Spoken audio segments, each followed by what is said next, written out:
But for now, there's a lot that we don't know. There are a lot of questions that go unanswered. But there are also some things we can know about unanswered prayer. And that's kind of where I want to go today. And one of the first things that we can know about unanswered prayer that gives me a great deal of encouragement is the fact that the Bible doesn't gloss over the idea of unanswered prayer, but it deals with it clearly and directly. See, as we go to the Bible, what we see is that there are many, many heroes of faith who had to deal with the issue of the pain of apparently unanswered prayer. The Bible's very open about it. You know, right, we get to the book of Exodus, you've got Moses. I mean, what greater hero of the faith is there than Moses? And Moses, toward the end of his life, after everything he's given God, he's got one prayer: Lord, let me see the promised land. Let me go into the promised land with my people. Before I die, Lord, please give me this. And though he asks continually, God says, no, you're not going to see it. As a matter of fact, God says, stop asking me. I'm not changing my mind on this. And Moses had to deal with that issue.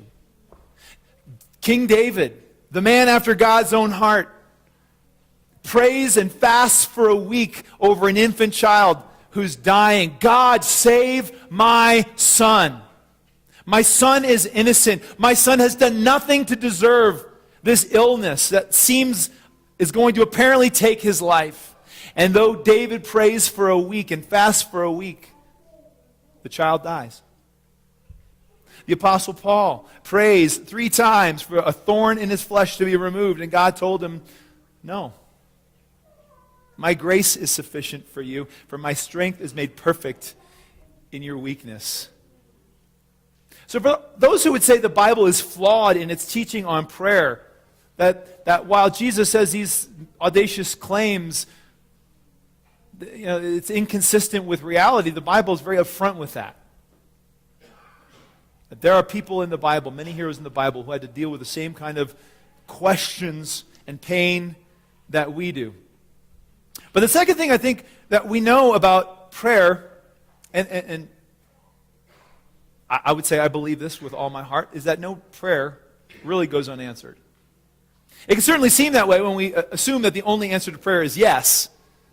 But really, in what place in life is the answer to every question yes?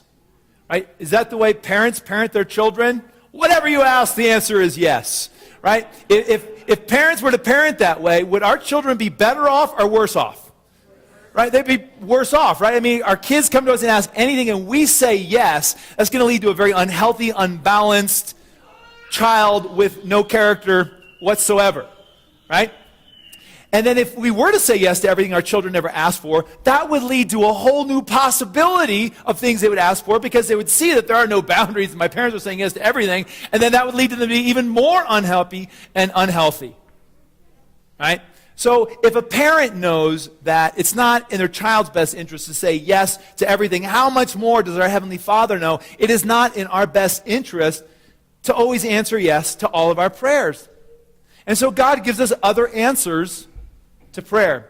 And in the words of Bill Hybels, who took it from someone else, but he wrote a classic book called Too Busy Not to Pray, and he has a chapter in there called The Hurt of Unanswered Prayer, and I'm going to be taking some ideas from him today, but he kind of puts it like this.